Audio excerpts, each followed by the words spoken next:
ఇక సరస్వతి ఒక ఉల్లిగడ్డ పెట్టుకో, ఒక పచ్చిమిర్చి పెట్టుకో. ఏమన్నా ప్లేట్. సద్దన్నానికి 1 గ్లాసు సద్దలు. ఇగో ఎసరు పెట్టుకుంటున్నా సద్దన్నానికి. ఇగో నేను ఈ గ్లాసు సద్దలు తీసుకున్నా. ఈ గ్లాస్ తోటి 1 గ్లాసు సద్దలకి 3 గ్లాసుల నీళ్ళు పోసుకున్నా. మీ ఇంట్లో ఏ గ్లాసు తీసుకున్నా కానీ అదే గ్లాస్ తోటి 3 గ్లాసులకు 1 గ్లాసుకు 3 గ్లాసుల వాటర్ నీళ్ళు పోసుకొని వండుకోండి. ఈ ఎసరు మసిలే వరకే నువ్వు ఈ మిక్సీ తీసుకుపోయి సద్దలు రవ్వోలిగా మిక్సీ పట్టుకురా. ఇగో సద్దలు ఈ మాదిరిగా పొడి పట్టుకోవాలి. ఇగో రవ్వోలిగా ఇంత మాత్రం పట్టుకుంటే చాలు. ఇప్పుడు అలా ఎసట్లో పోస్తే గడ్డ కట్టకుండా కొన్ని వాటర్ వేసుకుందాము బురద బురదగా. ఒక చిన్న గ్లాసుడనే నీళ్ళు.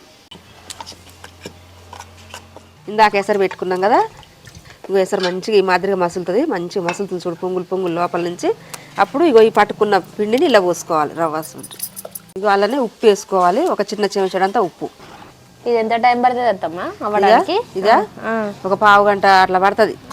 అన్ని కాంబో ఆఫర్స్ రన్ అవుతున్నాయి. 500 grams fish, 500 grams chicken, 250 grams mutton కొంటే దానికి ఆఫర్లో మనకి 500 గ్రామ్స్ జంతికలు, 500 గ్రామ్స్ అరిసెలు ఫ్రీగా వస్తాయి. 250 grams fish, 250 grams chicken, 250 grams mutton కొంటే మాత్రం పావు కేజీ టమాటా పికిల్, పావు కేజీ రిబ్బన్ పకోడీ ఫ్రీ వస్తాయి. వెంటనే ఆర్డర్ పెట్టుకోండి.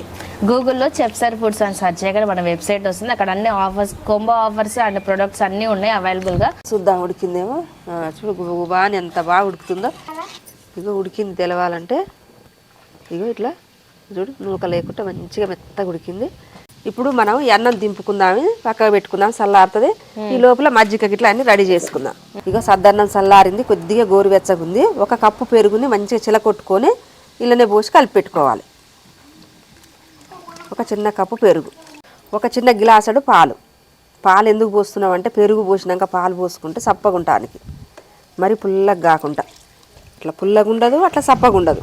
అసలు ఇది ఇప్పుడు అయినా భలే కమ్మగా ఉంటుంది. ఇప్పుడు ఇది కలుపుకొని మొత్తం మంచిగా కుండ దీన్ని పోసుకొని పెట్టుకుందాం, పొద్దున్నే తిందాం. అప్పుడు ఒక 2 ఉల్లిగడ్డలు కట్ చేసుకొని వేసుకోవాలి, ఒక 3 పచ్చిమిర్చి. ఇప్పుడు మూత పెట్టుకుందాం. ఇంకా నైట్ తెల్లవారు దిగినాక పొద్దున్నే కలుపుకుంటుంటే మంచిగా దాని ఫ్లేవర్ అనేది తెలుస్తుంటుంది. ఇక పొద్దున్నే మనం టేస్ట్ చేయాలి. సరస్వతి, రాత్రి అంతా పులుగా పెట్టుకున్నాం కదా, రెడీ అయింది చూడు. అసలు ఎంత బాగుంది అత్తమ్మా, ఎంత బలమైన ఆహారం ఇది చూడు. అవును మరి, చల్లగా భలే ఉంది సరస్వతి. కుండలు పెట్టిన కాబట్టి ఇంకా చల్లగా ఉన్నట్టు. కుండల చేపట్టుకేజు చల్లగా మీగడున్నట్టే ఉంది.